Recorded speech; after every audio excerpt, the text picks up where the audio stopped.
En mars 476 après JC, l'Empire romain d'Occident vit ses derniers jours sous les coups des invasions barbares, ces étrangers venus d'ailleurs. Et d'ailleurs, ils nous viennent de Germanie. Et leur armée, dirigée par le roi Odoacre, avance inexorablement à la conquête de l'Italie. Quoi, poussez-vous les poulettes. Les Germains? Les Germains sont à Rome! Les Germains sont à Rome. Les Germains à Rome? Nom d'une pipe en bois, les Germains. Encore une mauvaise nouvelle, hein? Nouvelle. Mauvaise. D'où vient cette fumée? Comment ça? On fume? Non mais qui c'est qui fume là-haut? Oh! Interdit. De fumer. Punition. Interdit. Prison. De fumer. On brûle les archives, hein? Et pourquoi ils font ça? Pourquoi ils brûlent les archives? On brûle les archives. Feuille. Caillou. Ciseaux. Pierre, c'est moi. Pas question qu'elle tombe aux mains des Germains, hein? Les précieux documents sur l'art de gouverner chez les Romains, détruits à jamais. Hein? Comme s'il n'y avait plus d'espoir dans la victoire finale du bien. Hein? Comme s'il n'y avait plus de foi, plus de cran pour notre Rome occidentale. Hein? Tu vas parler à ta fille Réa, elle épousera ce César Krupp aujourd'hui. Non. Je veux bien lui céder l'Empire romain pour quelques millions, mais il n'est pas question pour moi que je lui vende ma fille. Romulus, tu déjeunes à longueur de journée. Tu n'as d'intérêt que pour tes poules. Tu refuses le messager, tu refuses la mobilisation totale. Tu ne fais rien contre l'ennemi. Et tu refuses d'accorder ta fille au seul homme qui pourrait nous sauver. Et qu'est-ce que tu veux à la fin? Je voudrais juste ne pas trop déranger le cours de l'histoire. Alors j'ai honte d'être ta femme. J'ai honte.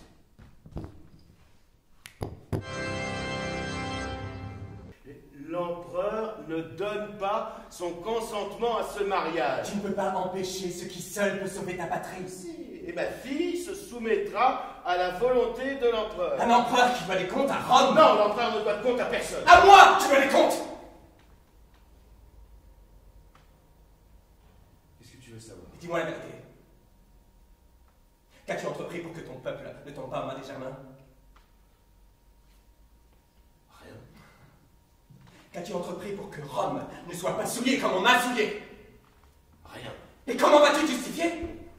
Tu es accusé d'avoir trahi ton empire! Non, c'est pas moi qui ai trahi mon empire. Rome s'est trahie elle-même. Rome connaissait l'humanité, elle a choisi la tyrannie. Rome a triomphé, par la violence, en pillant et en exploitant la richesse des autres peuples. Et regarde ça. Le trône des empereurs de Rome, dont je suis le dernier représentant. Mais regarde-le bien. Mais qu'est-ce que tu veux? Des excuses? Que peut dire un empereur installé au sommet d'un amoncellement de cadavres? Rome, c'est plus qu'une vieille femme, affaiblie et chancelante. Mais elle n'a pas payé sa dette. Et Rome doit payer pour le sang qu'elle a versé. Mais ne doit-on pas aimer sa patrie plus que tout au monde? Mais non, il faut l'aimer moins qu'un être humain, et surtout il faut apprendre à s'en méfier. Rien ne devient plus facilement meurtrier qu'une patrie. Mon sacrifice rétablira la grandeur de Rome. Le sacrifice n'a servi qu'à nourrir un monstre, tu le vois bien. Mais je ne peux pas vivre sans patrie. Et tu peux vivre sans ton amoureux? Non. Et il n'aime plus que Rome. Mais Rome va couler. Alors qu'est-ce qui va lui rester, hein? C'est une question. Il ne lui restera plus que ton amour. Ben oui. Elle va faire Elisabeth, allez. Allez, va, tu vas aller le rejoindre. Mais avant, tu vas me dire adieu, parce qu'on va plus se revoir. Papa, je vais mourir. Mais c'est pas grave. Les Germains vont me tuer. C'est une mort qui a fait toujours partie de mes plans. Je sacrifie Rome en me sacrifiant moi-même. Bon, alors si c'est ce que tu penses, pourquoi tu es devenu empereur? Mais parce que depuis des siècles, l'Empire romain ne tient debout que... Pourquoi? Parce que c'est la civilisation la plus brillante qui ait jamais existé, celle-ci. Non. L'Empire romain ne tient debout que parce qu'il y a un empereur, donc moi, si je voulais liquider l'Empire, il fallait bien que je devienne empereur à mon tour. Tu m'as épousé uniquement pour liquider l'Empire. Dès le départ, tu n'as songé qu'à la perte de Rome. Rien d'autre. Tu as saboté le redressement de l'Empire en pleine conscience. En pleine conscience. Tu m'as trompé, Romulus. Toi, tu t'es trompé sur moi. Tu me supposais aussi avide de pouvoir que toi. Mais tu as trahi Rome. Non! J'ai jugé Rome. Ce calme, arrête!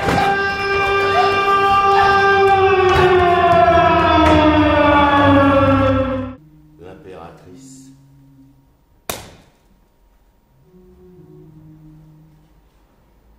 Le maréchal de l'Empire.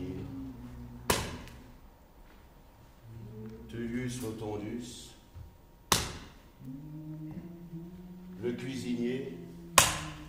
Enfin, toute la cour.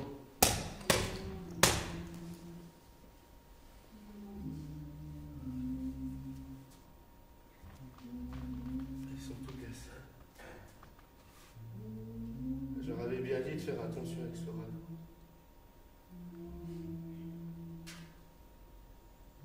La mer les a emportés.